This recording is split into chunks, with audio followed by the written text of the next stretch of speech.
મારા બધા દર્શકોને બાપા સીતારામ. ગઈકાલે ઉમરેઠ બેઠકની વાત કરી હતી, આજે ફરી ઉમરેઠ બેઠકની વાત કરવી છે, પરંતુ આજે વાત થોડીક અલગ છે. આજે વાત કરવાની છે નામ પર, જેના પર સૌની નજર છે. ખાસ આ વિડીયો મારા નેતા મિત્રો જરૂરથી ઉમરેઠમાં જોશે, જેને અભરખા છે ચૂંટણી લડવાના, જેને અભરખા છે ધારાસભ્ય બનવાના. હવે ઉમરેઠમાં આમ તો નામ ઘણા બધા ચર્ચાઈ રહ્યા છે, પરંતુ જેમ જેમ હું નામ કહીશ, હું એવા નામ કહેવાનો છું જેની ચર્ચાઓ ચાલી રહી છે. એમને જે ટિકિટ મળશે એવું જરૂરી નથી, પરંતુ પ્રબળ શક્યતાઓ વાળા નામ હું તમને આજે કહીશ. અને રસપ્રદ વાત એ છે કે જેનું પણ નામ આવે એની માટે આ લડાઈ સહેલી રહેવાની નથી. ઉમરેઠમાં ઘણા બધા મુદ્દાઓ છે, એ મુદ્દાઓ અત્યાર સુધી ઉકેલાયા નથી એવી વાતો છે, અને કેટલીક એન્ટી ઇન્કમ્બન્સીની વાતો છે. આ બધા વચ્ચે કયા રસપ્રદ નામો છે, એ નામોનો અર્થ શું, એનો ફર્ક શું પડવાનો છે, શા માટે એ પક્ષ માટે એ નામ ઇમ્પોર્ટન્ટ છે, એ બધી જ વાતો કરીશું. એ પહેલાં આપને કહી દઉં, આપ નિષ્કર્ષ જોઈ રહ્યા છો, મારું નામ નિશિત રાજ્યગુરુ છે.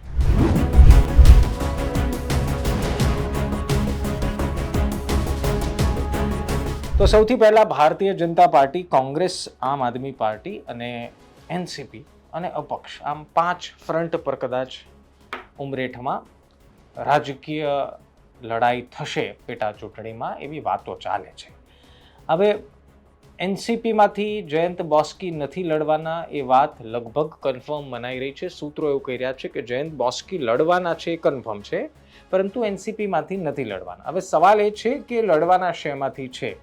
કોંગ્રેસનું ત્યાં પોતાનું સંગઠન છે, પોતાની સંગઠન મજબૂતી છે, એટલે કોંગ્રેસ જયંત બોસ્કીને ટિકિટ આપશે એ વાતમાં બહુ વજન એટલા માટે નથી લાગતું, કારણ કે કોંગ્રેસ ત્યાં નવી નથી. નવી પાર્ટી છે આમ આદમી પાર્ટી. એક ચર્ચા એવી ચાલી રહી છે કે જયંત બોસ્કી આમ આદમી પાર્ટીના કેજરીવાલને મળી ચૂક્યા છે, અને શક્ય છે કે આમ આદમી પાર્ટી જયંત બોસ્કીને ત્યાંથી ટિકિટ આપી શકે છે. અને જો આમ આદમી પાર્ટી જયંત બોસ્કીને ટિકિટ નથી આપતી અને આમ આદમી પાર્ટી પોતાના જે ત્યાંના અમુક ગણેલા જે નેતાઓ છે એમને સાઇડલાઇન કરીને જયંત બોસ્કીને પ્રાધાન્ય આપે, તો એ આમ આદમી પાર્ટી માટે નુકસાનકારક પણ છે, પરંતુ જયંત બોસ્કી માટે સારી બાબત જરૂર ગણાશે. રહી વાત અપક્ષની, તો એક બે નામ અપક્ષમાં પણ એવા છે જે કહી રહ્યા છે, અથવા તો જે લોકો ચર્ચા કરી રહ્યા છે કે આ નામો અપક્ષમાં તમને સાંભળવા મળશે. હવે એક ખેલ બહુ મજાનો તમને કહું, બહુ ઓછી એવી ઘટના બને વડગામની જેમ, જેમ જિગ્નેશ મેવાણી અપક્ષમાં હોય અને ધારાસભ્ય તરીકે જીતી જાય. બહુ ઓછી ઘટના બને મધુ શ્રીવાસ્તવ વાઘોડિયાની, કે ભૂતકાળમાં જ્યારે અપક્ષમાં લડ્યા હોય અને જીતી જાય. ખૂબ જૂજ એવી ઘટનાઓ બનતી હોય છે કે ભારતીય જનતા પાર્ટી અને કોંગ્રેસ બંને પક્ષ હોવા છતાં અપક્ષમાં ઉભેલી કોઈ વ્યક્તિ જીતી જાય. સામાન્ય રીતે છેલ્લા ઘણા થોડા વર્ષોમાં એવું જુઓ તો ખબર પડે કે અપક્ષ જીતતા ન હોય, પરંતુ એમણે મેળવેલા જે મત છે એ માર્જિન ઉપર જરૂર અસર પાડે, એટલે કે જીતના માર્જિન પર અસર પાડે. એનું ગઈકાલે પણ મેં એક્ઝામ્પલ આપ્યું ને આજે પણ કહી દઉં કે માવજીબા વાવની પેટા ચૂંટણીમાં લડ્યા, એના કારણે સ્વરૂપજીનું માર્જિન માત્ર 1200 રહ્યું. જો માવજીબા કદાચ 2000 મત વધારે લઈ ગયા હોત તો શક્ય છે કે ગુલાબસિંહ રાજપૂતની જીત, કોંગ્રેસના ગુલાબસિંહ રાજપૂતની જીત લગભગ નક્કી હતી. એટલે મત તોડવાનું કામ અપક્ષ ઉમેદવારો વધારે કરે છે. પ્રયાસ તો એમના જીતના જ હોય, પરંતુ જીત સુધી ન પહોંચે તો પણ મધદરીએ ઊભા પણ કિનારે ઊભેલા વ્યક્તિને ટાંકી શકે છે, એ કામ અપક્ષ ઉમેદવારોનું હોય છે. એટલે અપક્ષ ઉમેદવારને બહુ લાઇટલી લેવા નહીં.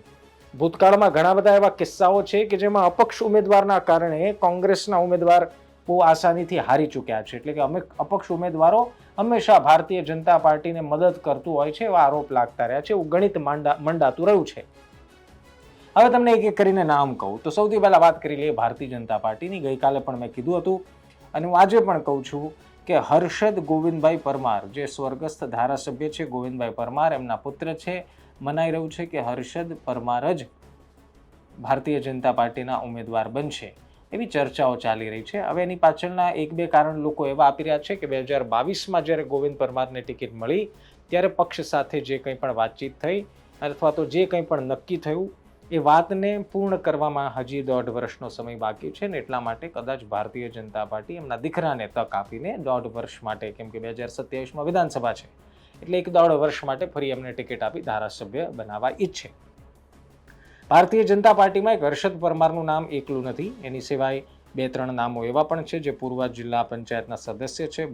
બળવંતસિંહ પરમાર, પૂર્વ જિલ્લા પંચાયતના અન્ય સદસ્ય જે સુનિલસિંહ સોલંકી અને પૂર્વ સાંસદ જે લાલસિંહ વડોદિયા છે, એમના પુત્ર પણ છે મિલિંદ વડોદિયા, એમનું પણ નામ ચર્ચાઈ રહ્યું છે. આ સિવાય પણ એક બે નામ છે. એક મહિલા ઉમેદવારનું નામ છે જે પ્રકાશ પટેલના પત્ની છે, એપીએમસીના ચેરમેન છે પ્રકાશ પટેલ, એમના પત્ની અંજના પટેલનું નામ પણ ચર્ચાઈ રહ્યું છે. હવે આ નામોની વચ્ચે મજબૂત નામ હર્ષદ પટેલનું એટલા માટે ચર્ચાઈ રહ્યું છે કે કેમ કે એમના પિતાનું નિધન થયું છે. સામાન્ય રીતે પોલિટિક્સમાં એવું લોકો કહેતા હોય છે કે સેન્ટિમેન્ટ્સનો ફાયદો રાજકારણમાં મળે છે અને ગોવિંદ પરમારના નિધનને એટલો સમય પણ વીત્યો નથી. શક્ય છે કે એ સેન્ટિમેન્ટ્સ એમના દીકરા તરફ પક્ષના કાર્યકર્તાઓનો અને જનતાનો રહે ને એટલા માટે આસાનીથી જીતી જવાય એવું એક લોજિક રાજનીતિમાં અપનાવાતું હોય છે ને એટલા માટે એમના નામ પર વધારે જોર અપાઈ રહ્યું છે. બાકી તો પૂર્વ સાંસદ જે લાલસિંહ વડોદિયા છે, એમના પુત્ર પણ છે અને મેં તમને કીધું એમ એપીએમસીના ચેરમેન જે પ્રકાશ પટેલ છે, એમના પત્ની અંજના પટેલ. પ્રકાશ પટેલનું પણ નામ છે, પરંતુ હવે બેમાંથી કોઈ એક પસંદ કરે એવી શક્યતા આપણે માનીએ એટલે પ્રકાશ પટેલના પત્નીનું નામ વધારે ચર્ચામાં છે. સવાલ એ છે કે કોંગ્રેસ કોને મેદાને ઉતારશે. હવે કોંગ્રેસનું મેં ગઈકાલે પણ એક નામ કીધું હતું, ભૃગરાજસિંહ ચૌહાણ, જે કોંગ્રેસના એક આગેવાન છે, વર્ષોથી કોંગ્રેસ સાથે જોડાયેલા છે એવું કહે છે. આ સિવાય પૂર્વ જિલ્લા પંચાયતના પ્રમુખ રહ્યા છે અને આણંદ જિલ્લા કોંગ્રેસ મહિલા મોરચાના પ્રમુખ છે કપિલાબેન ચાવડા. હવે આ બંને નામમાંથી કોઈ એક નામ પર કોંગ્રેસ ભરોસો મૂકશે એવું લગભગ મનાઈ રહ્યું છે. હવે તમારે થોડું જ્ઞાતિ સમીકરણ પણ અહીંયા સમજવાની જરૂર છે કે ક્ષત્રિય સમાજના મતો ઉમરેઠ બેઠક પર સૌથી વધારે છે, એ બાદ છે પાટીદાર સમાજના અને એ બાદ છે વૈષ્ણવ બ્રાહ્મણ સમાજના વોટ્સ, એ ત્રીજા નંબર પર છે. એટલે જો ભારતીય જનતા પાર્ટીએ ક્ષત્રિય ઉમેદવારને ટિકિટ આપી તો શક્ય છે કે કોંગ્રેસ પણ ક્ષત્રિય ઉમેદવારને ટિકિટ આપશે. હવે જોવાનું એ છે કે આમ આદમી પાર્ટી ત્યાં ચૂંટણી લડે છે, આમ તો 99.99% લડશે, પરંતુ ટિકિટ જયંત બોસ્કીને આપશે અથવા તો એને આપવાની કંઈ વાયદો થયો છે કે કેમ, કે પછી અન્ય ઉમેદવારને મેદાને ઉતારશે. હવે જયંત બોસ્કી એ પાટીદાર સમાજમાંથી આવે છે. જયંત પટેલ બોસ્કી એમનું ઉર્ફ નામ છે. એટલે પાટીદાર સમાજના જે સેકન્ડ હાઈએસ્ટ નંબરના વોટ્સ છે એ જયંત બોસ્કીને ફાયદો કરાવી શકે છે. 2012માં જયંત બોસ્કી ઓલરેડી જીતી ચૂક્યા છે, નવા નેતા નથી, એમને ખબર છે ચૂંટણી કેમ લડાઈ છે, એમને ખબર છે ચૂંટણી જીતાય છે કેમ. આમ આદમી પાર્ટીમાંથી જો જયંત બોસ્કી લડે તો સૌથી મોટી પ્રોબ્લેમ એ છે કે આમ આદમી પાર્ટીનું સંગઠન શક્તિ ત્યાં ઉમરેઠમાં એટલી બધી છે નહીં. પરંતુ આમ આદમી પાર્ટી માટે ફાયદો એ વાતનો થઈ જશે કે જયંત બોસ્કી જો આમ આદમી પાર્ટીમાંથી લડે તો આપોઆપ સંગઠન ઊભું થઈ જાય. એનું કારણ એ છે કે જયંત બોસ્કી ત્યાંના જૂના જોગી છે, જૂના નેતા છે, એટલે એમના સમર્થકો પણ આમ આદમી પાર્ટી સાથે જોડાઈ જાય. પરંતુ આ શક્યતાઓ નહીવત લાગેલી છે. કે ઇન્ટરેસ્ટિંગ નામ તમને જોડે કહું, જે અપક્ષમાં ઉમેદવારી કરી શકે એવી ચર્ચાઓ ચાલી રહી છે, દાવેદારી કરે, બળવંતસિંહ પરમાર, જેને લોકો બીયુ પરમાર નામથી પણ ઓળખે છે, જે નિવૃત્ત ક્લાસ 1 અધિકારી છે. લોકો એવું માની રહ્યા છે કે અપક્ષમાં એ ચૂંટણી લડશે. હવે અપક્ષ, મેં પહેલાં પણ કહ્યું, અપક્ષમાં ચૂંટણી લડતા આગેવાનો, નેતાઓ એ કદાચ જીતી ન શકે તો ઘણીવાર એવું પણ બને કે કોઈને જીતવા પણ ન દે, અને કદાચ ઘણીવાર એવું પણ બને કે જેને ન જીતાડવા હોય એ જીતી પણ જાય. એટલે અપક્ષ ઉમેદવારી કરતા લોકોનો ખેલ ખૂબ ગજબનો હોય છે.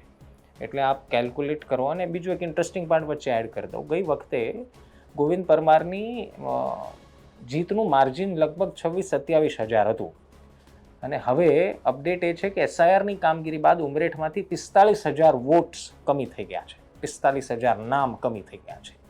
એટલે અત્યાર સુધીના જે કંઈ પણ સમીકરણ હતા એ સમીકરણમાં એક મોટો બદલાવ આવશે. કારણ કે સવાલ એ છે ને કે 45,000 જે નામ કમી થયા એ કોણ છે, શું એ વોટિંગ કરતા હતા, ઘણા બધા સવાલો છે. એટલે 45,000 વોટર્સનું ઓછું થઈ જવું એ ગણિતમાં થોડા બદલાવ લાવશે. હવે ગોવિંદ પરમારના નિધન બાદ જો એમના પુત્ર લડે તો શું એ માર્જિન ઇનફ છે? તો એ માર્જિન ઇનફ ન રહે. કારણ કે હું પહેલાં પણ કહું છું કે રાજનીતિમાં ભલે પિતાના કદમ પર પુત્ર રાજનીતિમાં કદમ મૂકે, પરંતુ પિતાની છત્રછાયા પણ હોય રાજનીતિમાં, પરંતુ પિતા થઈ શકાય નહીં. રાજનીતિમાં પિતાએ ઘસેલા ચપ્પલ એ પુત્ર જ્યાં સુધી ન ઘસે ત્યાં સુધી એટલી સફળતા પ્રાપ્ત થતી નથી. આ કોઈ એક વ્યક્તિનું નહીં, તમામ વ્યક્તિ માટે આ લાગુ પડે છે. સૌરાષ્ટ્રના કોઈ વ્યક્તિ હોય, અને તમે ઘણા એવા એક્ઝામ્પલ પણ જોયા છે કે પિતા બહુ મોટા રાજનેતા હોય પરંતુ પુત્ર રાજનીતિમાં એટલા સફળ થયા ન હોય.